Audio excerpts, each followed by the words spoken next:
I am 92 years old. I have outlived my wife. I have outlived my friends. I have outlived my enemies.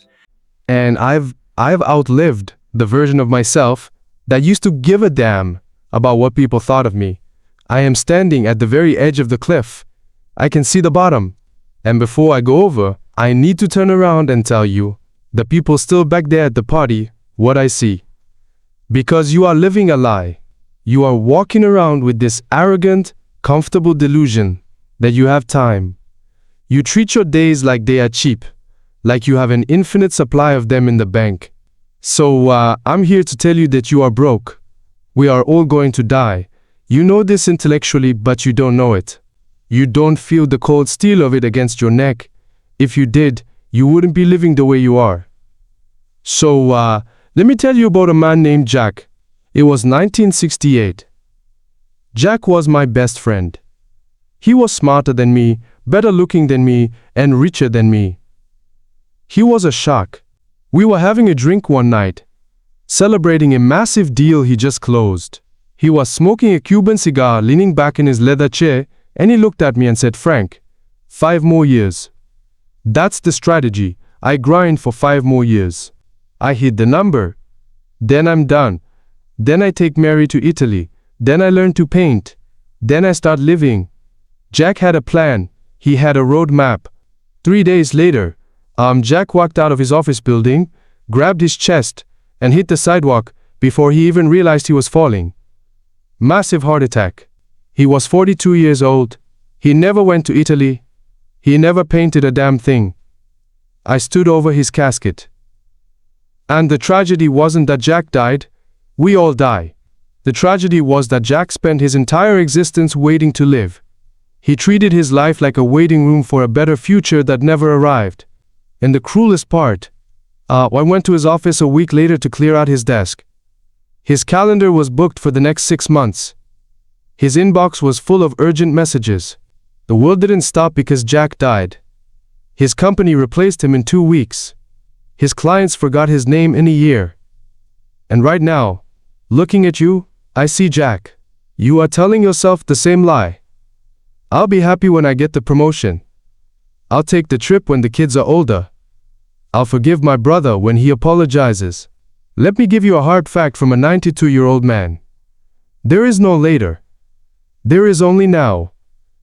And if you are trading your now for a later, that isn't guaranteed. You are making the worst bet in the history of gambling. Let's talk about your stuff. I look at your generation. You are obsessed with accumulation. You buy things you don't need. With money you don't have to impress people you don't even like. I live in a small room now. I have a bed. I have a chair. I have a picture of my wife. I used to have a big house. I used to have a luxury cars. I used to have a garage full of toys. And I am telling you, with the absolute clarity of the end game, it is all garbage. I have been to a lot of funerals. I have never, not once, seen a U-Haul trailer following a hearse. When you die, your kids are going to hire a stranger to come into your house and throw 90% of your precious stuff into a dumpster. The other 10% they'll sell at a yard sale for quarters. That is the sum total of your materialism. Future trash. So why are you putting yourself down so far to buy it? Why are you working 60 hours a week, missing your daughter's childhood to pay for a car that sits in traffic? It is madness. And you won't realize it's madness until you are sitting where I am sitting. And by then, it is too late to return the merchandise. Let me tell you about the big victory. It was 1979.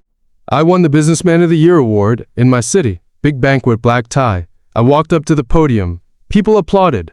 I felt like a god. I felt like I had won the game. I went home that night holding the trophy. My house was dark. My wife Eleanor was asleep. My kids were asleep.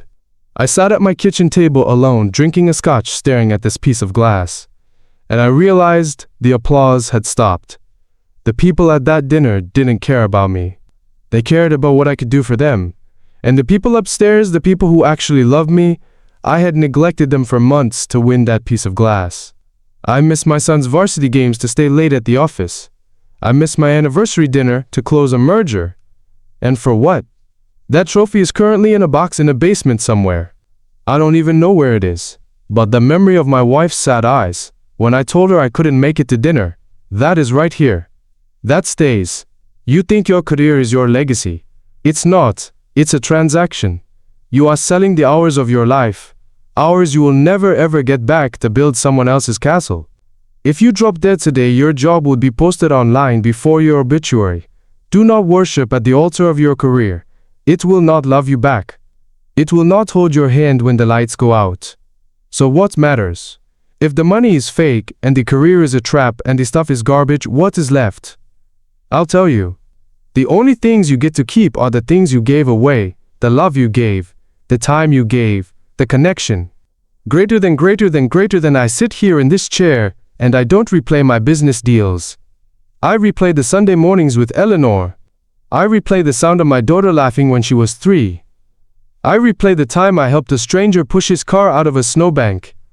That is the only wealth there is. So here is my challenge to you. Here is the no BS strategy for the rest of your life. Number 1. Kill your ego. You are so terrified of looking foolish. You don't take the risk. You don't start the business. You don't ask the girl out. Why? Because you are afraid of what they will think. Let me liberate you. Nobody is watching you. They are too busy worrying about themselves.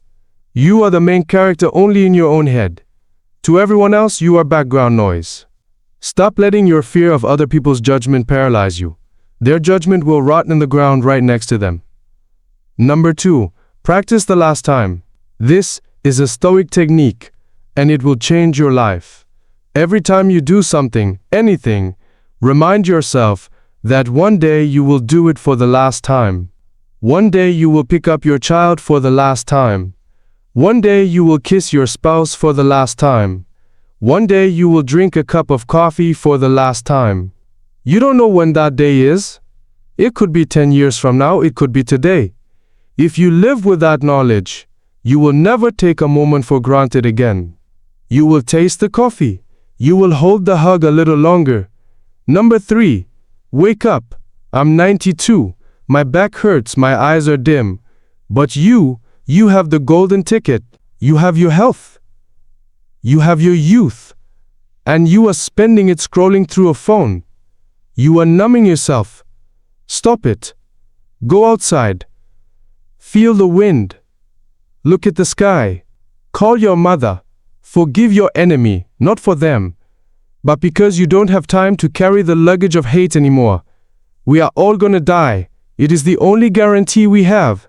But most people never actually live. They just exist. They stay safe. They stay comfortable. And then they expire. Don't be like Jack. Don't wait for the 5-year plan. Eat the good food. Buy the plane ticket. Say I love you first, because the clock is ticking. Can you hear it? That is the sound of your life running out. Don't let it run out empty. I'm tired now. Go live.